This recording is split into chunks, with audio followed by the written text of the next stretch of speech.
मेरा नाम है मितुता और आज हम बात करने वाले हैं बिहार के ऊपर। बिहार के ऊपर ही क्यों बात करने वाले हैं, इसके बारे में बहुत सारी चीजें मैंने सोच रखी है। जैसे कि आप लोगों को पता है कि बिहार में चुनाव आने वाले हैं और चुनाव आते ही बिहार का माहौल बहुत ज्यादा गर्म हो जाता है और बहुत पीक पे चला जाता है। तो दोस्तों, आप लोग यही सोच रहे होंगे कि हम किसको वोट करें, बीजेपी, आरजेडी, जेडीयू या फिर अन्य पार्टी जन स्वराज जैसी, जो कि अपना नया विजन लेके आई है। तो दोस्तों, मेरा तो बस इतना ही कहना है कि अगर बिहार को बदलना होता तो वो 5 साल में ही बदल जाता, 1 साल में बदल जाता, 1 दिन में बदल जाता। लेकिन पिछले 70 सालों से तो ऐसा कुछ हुआ नहीं है कि हमारा बिहार बदले। दोस्तों, हमारा बिहार हमेशा से गुंडई, दबंगई और छीन झपट के मामले में और लेबर के मामले में जाना गया है। लेकिन दोस्तों, इन सबको बदलेगा कौन?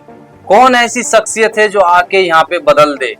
आज की इस वीडियो में हम लोग यही सारी चीजों पे चर्चा करेंगे और जानने का कोशिश करेंगे कि ऐसा कौन सा पार्टी है जो आके हमारे बिहार को यहाँ से यहाँ तक लेके जाए। और दोस्तों, आज का वो टाइम है कि हमारे बिहार से जो युवा है बाहर की ओर पलायन कर रहे हैं। और उनको आज तो आप जान ही रहे कि महाराष्ट्र में अभी क्या चल रहा है, मतलब भाषा को लेके इतना ज्यादा प्रॉब्लम चल रहा है, हमारे बिहारियों को मारा जा रहा है, वहां पे उनको बिहारी कह के ट्रोल किया जा रहा है। जैसे दिल्ली, बम्बई, अनेक ऐसे शहर है जो मैं आपको नाम गिनवा दूं, वहां पे सिर्फ एक बिहारी को उसके नाम लेके नहीं बुलाते हैं, एक गाली बन गया है। अगर कोई कुछ प्रॉब्लम होता है, अबे बिहारी है क्या तू?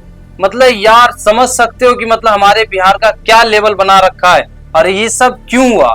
हमारे एक चुनाव के कारण हम सही से एक नेता को चुन नहीं पाते हैं। क्या होता है प्रॉब्लम?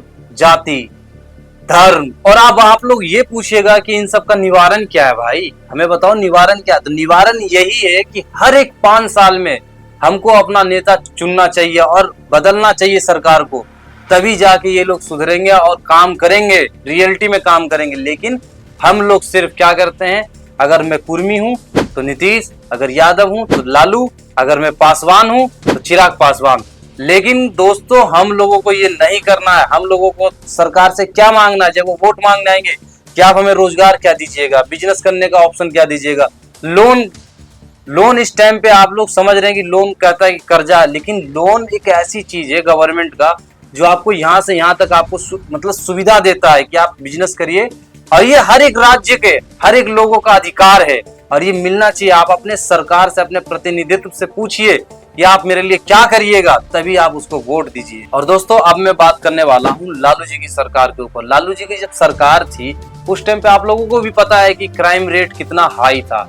सही से एक व्यापारी अपना व्यापार नहीं कर सकता है, सही से एक बंदा मतलब कि इधर उधर आ जा नहीं सकता है। 5-6 बजे के बाद अपने आप घर से बाहर नहीं निकल सकते हो।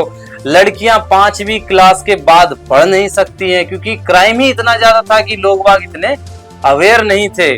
और इंडस्ट्री तो छोड़ ही दो, ऐसे माहौल में इंडस्ट्री आएगी क्या आपको लगता है? अगर मैं ही एक इंडस्ट्री लगाना चाहूंगा कि हाँ भाई चल मैं यहाँ इंडस्ट्री लगा लूं और लगाने जाऊं, वहां लैंड वगैरह खरीदो और भाई तमंचा दिखा के मुझे बोल दिया जाए कि भाई पहले 20 लाख यहाँ दो या 1 करोड़ का हवाला दो, तो समझ रहे हो गुंडई इतनी ज्यादा थी लालू जी की सरकार में कि आप पूछो मत। लेकिन दोस्तों, आप लोगों को मैं ये भी बता दूं कि लालू जी की जब सरकार आई थी तो मतलब जो दलित वर्ग था उनको बोलने की आजादी मिली।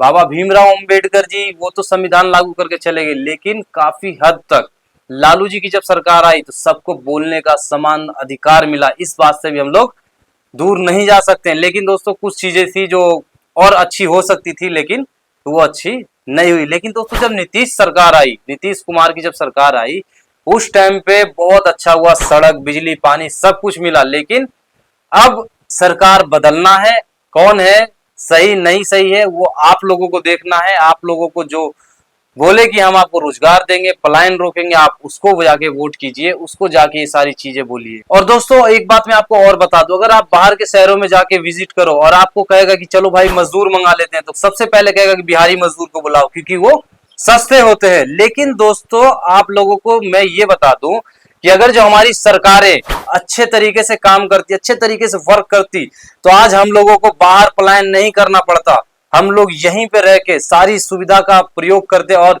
जैसे कि देखो, आपको मैं एक बात और बताता हूं कि हम लोगों के पास क्या चीज की कमी है। आईएएस, आईपीएस, सारे डॉक्टर, इंजीनियर, सब लोग यहाँ से सबसे ज्यादा निकलते हैं बिहार से। लेकिन फिर भी हमारा बिहार पीछे क्यों है? मैं ये सरकार से जवाब मांगता हूं कि हमारा बिहार क्यों पीछे है।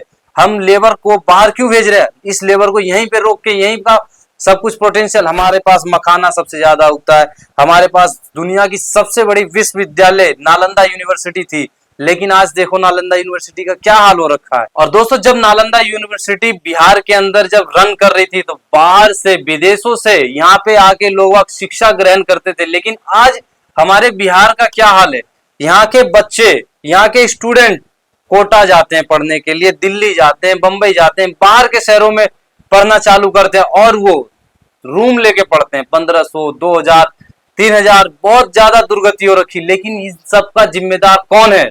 और ये चीजें सुधर क्यों नहीं सकती हैं? क्यों नहीं सुधरेंगी यार? एक दिन में पता नहीं क्या से क्या हो जाता है। लेकिन हमारे बिहार, क्या ही बोलूं मैं आप लोगों को, मुझे तो कुछ समझ में ही नहीं आता है कि कौन ऐसा सरकार और कौन सी ऐसी पार्टी होगी जो हमारे बिहार को बदलेगी, और वो कब ऐसा दिन आएगा जो हम भी कहेंगे कि नहीं हम बिहारी हैं और गर्व से कहेंगे कि हम बिहारी हैं। तो दोस्तों मिलते हैं नेक्स्ट वीडियो में। आप लोगों का क्या राय है कमेंट में जाके बताइए और चैनल को सब्सक्राइब कर लीजिएगा वीडियो अच्छी लगी हो तो।